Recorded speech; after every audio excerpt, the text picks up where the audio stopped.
Okay. Today I'm sitting here interviewing Mrs. Kunick. She's a teacher here at Pioneer. She teaches AP US History and has been teaching at the school for many years. 26. 26 But years. I'm not counting. So,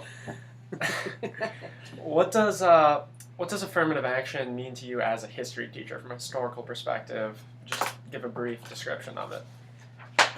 To me, affirmative action is a measure that during the Johnson administration, it was part of his idea of giving a step up, not a handout, but a step up with the Great Society. And this was one of those aspects that for so long, if we look back to Reconstruction all the way up, for so long, African Americans have not had an equal opportunity in this country.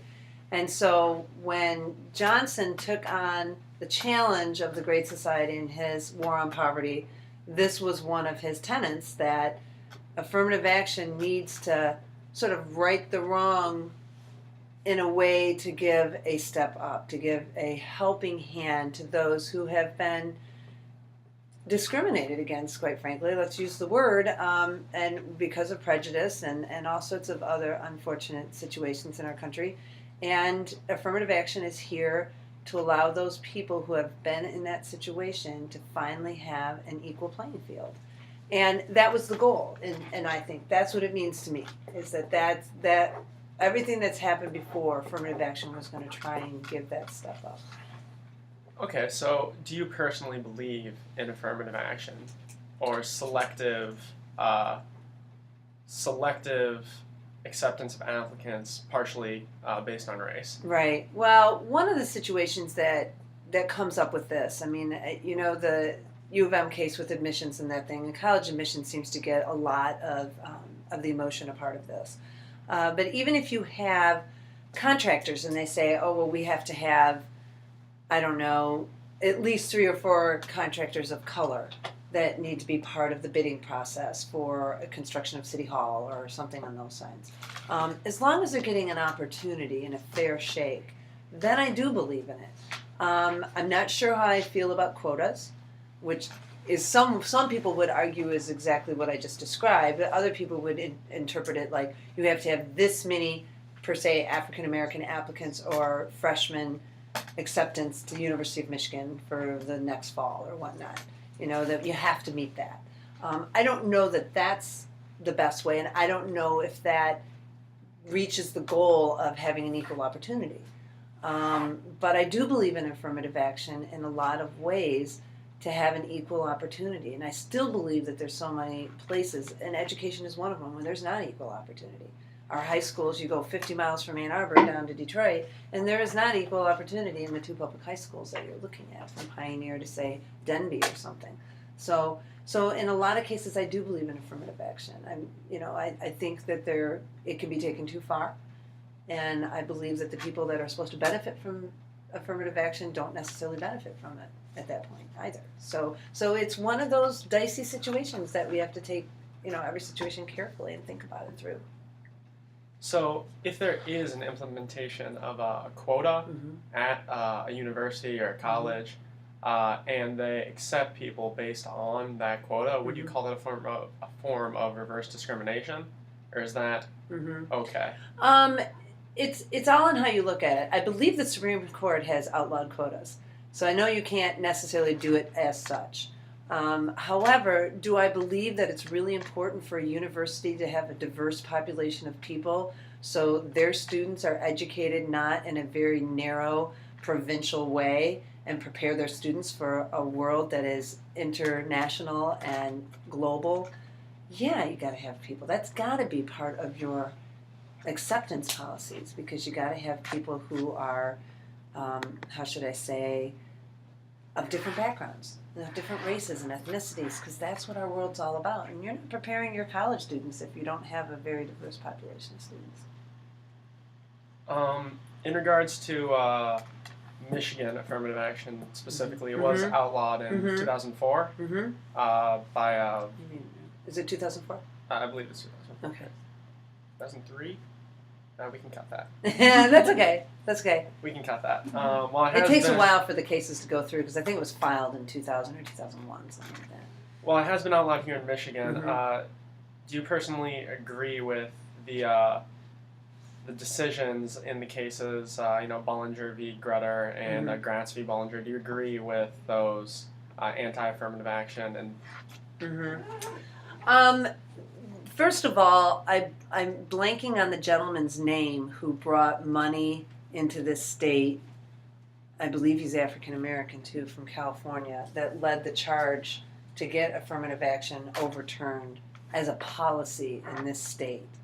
The cases for Michigan went to the Supreme Court.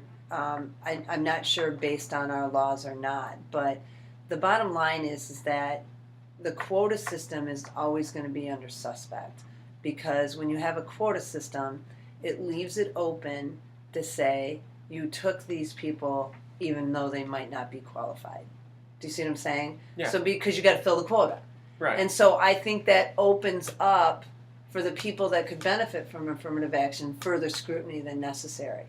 So when you say, as Michigan does now, they certainly take race into consideration, which the Supreme Court has said is fair, to provide a diverse environment for their students, which is the optimal learning situation, but they do not have quotas. That I think is fair.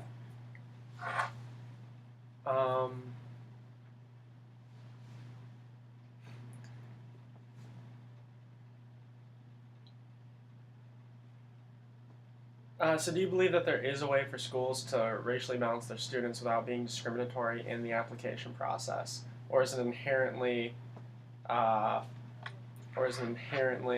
unfair to use race to base whether or not an applicant is qualified? Applicant. Is No, qualified. you were fine. You said it. I do think it's appropriate to take that into consideration. I do think it's appropriate to take race into consideration. And for the reasons I've already stated, and that you want the environment to be diverse.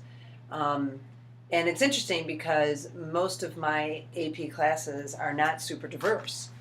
And so when you talk to these kids who are working very hard, and many of them are trying desperately, and it's very competitive to get into these schools, and then they think about kids who might not come from the same school district and might not have the same opportunities as they have had, and might not have the same ACT scores or AP scores or whatnot, and they're like, they're getting in and I didn't. That's hard, and I get that. And I think what we need to do as a population, and our how should I say, responsibility, not only as a teacher but as a parent, is to explain why that situation is and why it's okay. And why that you will not die if you don't go to Princeton or Stanford or wherever, you know what I mean, wherever you have your heart set on. And life will take you in places you're like, my gosh, if I didn't go here, I wouldn't have had this. You know, and that's hard to tell an 18-year-old because they haven't experienced that much that yet, you know. But anyway, it's like I tell the kids all the time, it's like it's just being educated about why we are where we are today, and knowing that it isn't just because, oh, this person's this race or this ethnicity or this race and that's why they're that way. No, it's historical events that have happened to that population over decades that leads to where we are today. And I don't think it is irresponsible for our society today to try and right that wrong. I mean, we're not talking about compensation for slavery. I mean, that's like, we're not at that. I don't think affirmative action in the way we're talking about it is that radical. It's logical. I said, in some of these real radical discussions, like the one I just mentioned, I mean, that has major ramifications and hard to defend and hard to prosecute. I mean, on both sides. I mean, we're stretching it. However, this one seems to be just logical. To me, it just makes sense. And finally, as a teacher, have you ever had any students come to you that were actively concerned about affirmative action from either standpoint, from either side of the issue, or have you ever had, I'm sorry, I'm going to redo that because... That's okay. All right. From a teaching standpoint, have you ever had any students come to you and claim that they... one more time. That's okay. From from a teacher's, from a teaching standpoint, have you ever had any students come to you and claim that they've been denied entry into a college or university because of affirmative action? Or have you never experienced anything like this? I have never had a student come and say they thought they didn't get in because of affirmative action. All right, I think they know. I have openly spoken with students who are of color or different ethnicities and whatnot, and know that you use that to your best advantage, and that you should highlight that, because it doesn't matter if we're talking about affirmative action or we're talking about who that works in this company down there. You take advantage of every possibility you have. And one of my former students, actually, with the Cubs organization right now, and his father's a very well-known businessman around the country. And he said, look, to my son, actually, and said, my father did help me get my internship. I said, but I still needed to walk through the door and do my job and do it well, or I was right out. So these kind of things can provide you opportunities. And I really see it at the same level. They can provide you opportunities, but you still need to deliver once you're there. And so affirmative action opens the opportunity. It doesn't mean that every single one of those kids is going to be successful if we're talking about college. Heck, half the kids that go to college don't finish in 4 years, don't finish, and that's regardless of race. Actually, I think more of the minority kids that do end up in college do finish in 4-year institutions, percentage-wise, rather than white population. So it's interesting. It's interesting. So yeah, I really feel like you're providing the opportunity, and they still have to make it work.